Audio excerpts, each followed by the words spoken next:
Hi, Beefy Besties. I should warn you right from the beginning that I apologize. This is not going to be a beef video. The next video or two may not be beef videos, depending how long it takes me to say what I have to say.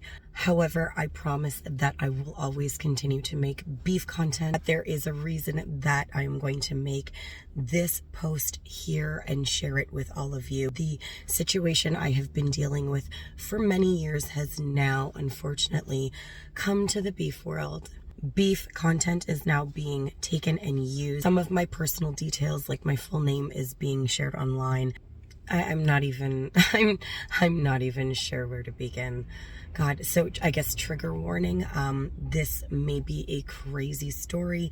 This may be long, and it is about sexual harassment. I understand some things in this story may not make sense right away, but I promise all of the details will when I'm done. This story is that I have been sexually harassed by an absolute lunatic for 15 years. I'm going to go right to the beginning.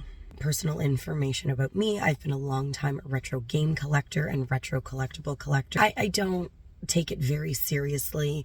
I do have a large collection, but I don't take it very seriously. I buy as I see. I buy what I like. I've been collecting for well over 20 years. This information is relevant. When I was about 20, I had a friend group.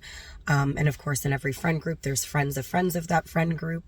And all of my friends, of course, knew that I was a gamer and that I really enjoyed my games. So a friend of mine had mentioned that they had a friend in their friend group who was also into games and stuff. And this friend started hanging around with the friend group more. This guy in the friends group name was Keith. At the time, Keith seemed completely fine. We were both in our early 20s. Like I said, I was about 20 years old. You know, he was a Sega Genesis collector, which was awesome. I am more of a Sony and Nintendo collector. I like a lot of old school RPGs. I like a lot of the original stuff I grew up with. So Keith and I naturally had something in common within our friend group. And of course, when our friends got together, we would chat. Over time, Keith had mentioned that he had worked at this restaurant and that the restaurant a couple days a week would close very late. Back then, there was no buses on that schedule, so he ended up having a very difficult time getting home. I happened to live closer to that restaurant, so Keith had eventually asked if he shot me a few bucks a month, if twice a week he could crash on my couch. This was a very short-term arrangement. Keith only crashed on my couch for maybe 3 months. He was nothing but respectful while he was in my home. I was dating at the time and I started to do financially better, so our arrangement ended and it ended peacefully. I went on my way, Keith went on his way, and we never really talked since. Years go by, maybe 3 years, 4 years. And then I started getting friend requests. Oftentimes, the profiles would be made to look as if it could be potentially somebody I knew in the city we lived. I am a private person. Of course, I don't accept friend requests from just anyone.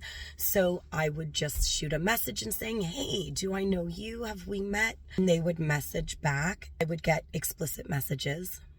I would get sent various dick pics. The scary part of these messages was that this person clearly knew who I was, knew where I was, how he fantasized about me, how he wanted to be with me, how he seemed to get off on sending me his nudes.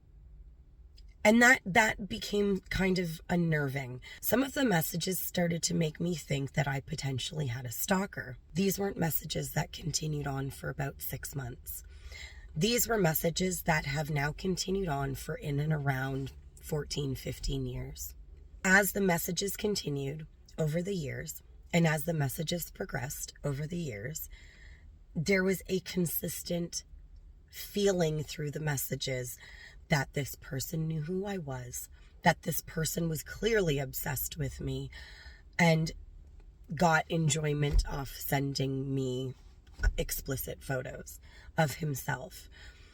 As a woman, this was very scary for me, as again, this didn't continue on for a couple months. This continued on for years. This literally started over the years to make me feel sick.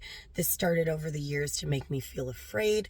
I didn't know if this was a person who was watching me, stalking me, clearly obsessed with me. I didn't know if one day I was going to go out and get R-word.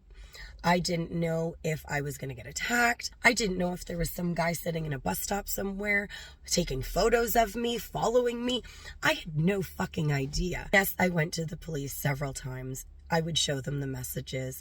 They would just tell me to, block, delete, create a new profile. But of course, none of that would ever stop the harassment.